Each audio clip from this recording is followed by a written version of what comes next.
Police তোমাকে রক্ষা করতে পারবে না। বল রাইট, তোর বিপক্ষে যে অভিযোগ উঠছে সেটা কি, মুখ দিয়ে বল। সেটা তুই কোন সেন্সে করছিস, কেন করছিস? আমার ওই সময় মাথা কাজ করেনি, রাগ হয়ে গেছিল। আমি দেন রাগ তো আমাকেও কম বেশি। আচ্ছা থাম থাম থাম, আমি কথা কইতে দাও, কথা কইতে দাও।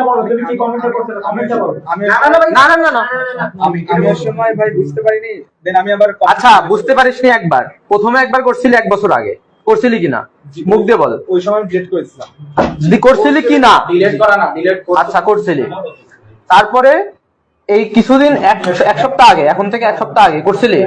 1 সপ্তাহ আগে আমি একটা পোস্ট দেখছিলাম যেটা আমার খারাপ লাগছিল ব্যক্তিগত অর্থে, ওনার রিপ্লাই হিসেবে আমি দিছিলাম। রিপ্লাই হিসেবে কি দিছিলি বল তো? এই দিছিলি বলছিলি। আচ্ছা রাজা কি ব্যাপারটা নিয়ে রাখছিল, উনি কি লিখছিল যে কারণে ক্ষোভটা সৃষ্টি হয়েছে? বলছিল যে হিন্দুরা হচ্ছে গরুর গোবর খাওয়া জাতি। কে বলছে কথা? আপনি চুপ থাকেন। আচ্ছা আর এই রিসেন্ট কাল কবে লিখছে? কালকে না পরশু? পাকিস্তানের ম্যাচে কি লিখছিস? আবার লিখছিলি?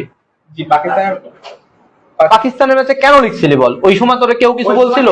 ওই সময় সবাই ওই কমেন্টে যে বড় যে ওইখানে বাংলাদেশ আর পাকিস্তান হচ্ছিল, দুইটাই মুসলমান কান্ট্রি, ওইখানে তোর কি কাজ? আমি তো খেলা দেখতেছি। হ্যাঁ খেলা দেখতেছি, তো ওখানে কেউ কিছু বলছে কেন? কমেন্ট ওখানে সবাই গালাগালি করতেছিল, আমার ধর্মের খারাপ লাগছে বিষয়টা। আমি মাথা গরম করে দিয়ে তুই এরকম কমেন্ট কেন করবি? নিজে নিজে আইন তুলে নিচ্ছিস হাতে। আমি করে ফেলছি। আমি বলে তোর বয়স কত? 15 বছর বয়সে তুই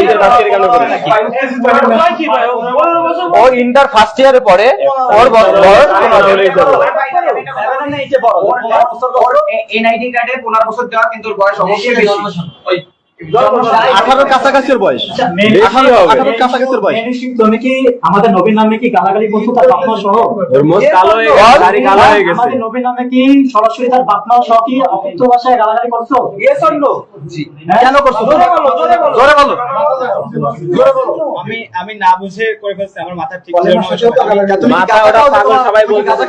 আচ্ছা কলেমার সাথেও তিনবার তো রিপোর্ট আছে আমাদের কাছে, তিনবারের এই ডকুমেন্ট তো আছে। এরপরে কয়বার করছো তাই বলো। অনেক কমেন্ট রয়েছে আমার কাছে, কত কমেন্ট? একাধিকবার। তার কাছে ফার্স্টে শোনা হয়েছিল, ভাই তোমার কি জ্ঞান আছে নাকি ইসলামের বিষয়ে? তবে আমাদের একটা দাবি আছে আপনাদের কাছে। আমাদের এই দাবিটা অবশ্যই আপনাদের মানতে হবে। সেই দাবিটা হয়েছে আমার পুরো মুসলিম ভাইদের পক্ষ থেকে, যে দাবিটা হয়েছে ওরে আমাদের হাতে 10 মিনিটের জন্য হলে দিতে হবে। ওর গায়ে কেউ একটা ফুলের মতন টোকা দিবে না, জাস্ট ওরে আমরা একটাই কাজ করবো, সেটা হচ্ছে ওর গলায় জুতার মালা দিয়ে আর আমরা একটা নাস্তিক লিখে আমরা জাস্ট শিববাড়ির মোড় পর্যন্ত ঘুরাবো।